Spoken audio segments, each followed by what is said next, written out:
Hey guys, welcome back to our channel. आज हम बात करने वाले हैं एक ऐसे टॉपिक की जो पिछले कुछ दिनों से हर तरफ चर्चा में है।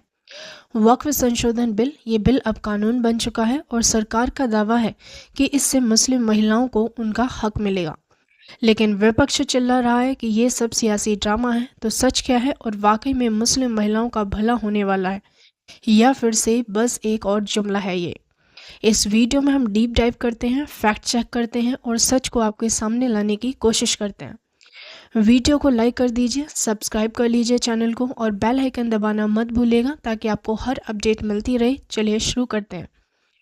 सबसे पहले समझते हैं कि वक्फ संशोधन बिल है क्या। वक्फ बोर्ड एक ऐसा सिस्टम है जो मुस्लिम समुदाय की संपत्तियों को मैनेज करता है, जैसे मस्जिदें, कब्रिस्तान, चैरिटी के लिए दी गई ज़मीनें। इस बिल को लेकर सरकार का कहना है कि वो इसमें ट्रांसपेरेंसी लाना चाहती है और सबसे बड़ी बात, इसमें वक्फ बोर्ड में महिलाओं और गैर मुस्लिम सदस्यों को शामिल करने का प्रावधान है। सरकार के पास लोकसभा और राज्यसभा में बहुमत था तो बिल पास होने में कोई दिक्कत नहीं हुई, लेकिन विपक्ष ने इसे जमकर घेरा। उनके सवालों का जवाब सरकार साफ साफ नहीं दे पाई। सवाल ये है कि क्या ये बिल वाकई मुस्लिम महिलाओं के लिए गेम चेंजर है या सिर्फ एक पॉलिटिकल स्टंट है। विपक्ष ने इस बिल पर सरकार को कटघरे में खड़ा किया। उनका कहना है कि ये बिल संविधान के खिलाफ है क्योंकि ये धार्मिक स्वतंत्रता में दखल देता है।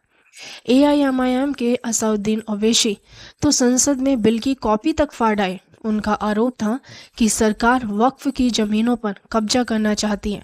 विपक्ष ने पूछा, अगर वक्फ बोर्ड में गैर मुस्लिम सदस्य आएंगे तो क्या मंदिरों के ट्रस्ट में गैर हिंदू को जगह दोगे? लेकिन सरकार ने इन सवालों के जवाब में ज़्यादा कुछ नहीं कहा।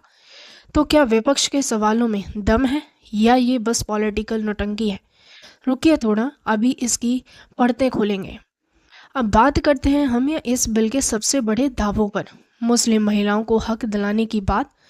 सरकार कहती है कि वक्फ बोर्ड में अब कम से कम 2 महिलाएं होंगी। सुनने में अच्छा लगता है, लेकिन पहले से ही कुछ जगहों पर वक्फ बोर्ड में महिलाएं हैं। मिसाल के तौर पर देखें तो तमिलनाडु और केरल जैसे राज्यों में महिला सदस्य पहले से काम कर रही हैं। तो फिर ये नया क्या है? और दूसरी बात, मोदी सरकार ने सितंबर 2023 में महिला आरक्षण बिल पास किया था, जिसमें कहा गया कि महिलाओं को संसद और विधानसभाओं में 33% आरक्षण मिलेगा। लेकिन वो लागू होगा 2029 के बाद। मतलब देश की सभी महिलाओं के लिए तो सरकार को इतनी जल्दी नहीं है, लेकिन मुस्लिम महिलाओं को 2 सीट देने के लिए इतनी तत्परता क्यों? क्या ये वाकई भला करने की नीयत है या फिर वोट बैंक की सियासत? अब एक बड़ा सवाल उठता है, अगर सरकार को महिलाओं की इतनी चिंता है तो पहले अपने महिला आरक्षण बिल को लागू क्यों नहीं करते? 2029 तक का इंतजार क्यों? और अगर मुस्लिम महिलाओं को 2 सीटें देना इतना जरूरी है तो बाकी समुदायों की महिलाओं के लिए भी ऐसा क्यों नहीं सोचा गया?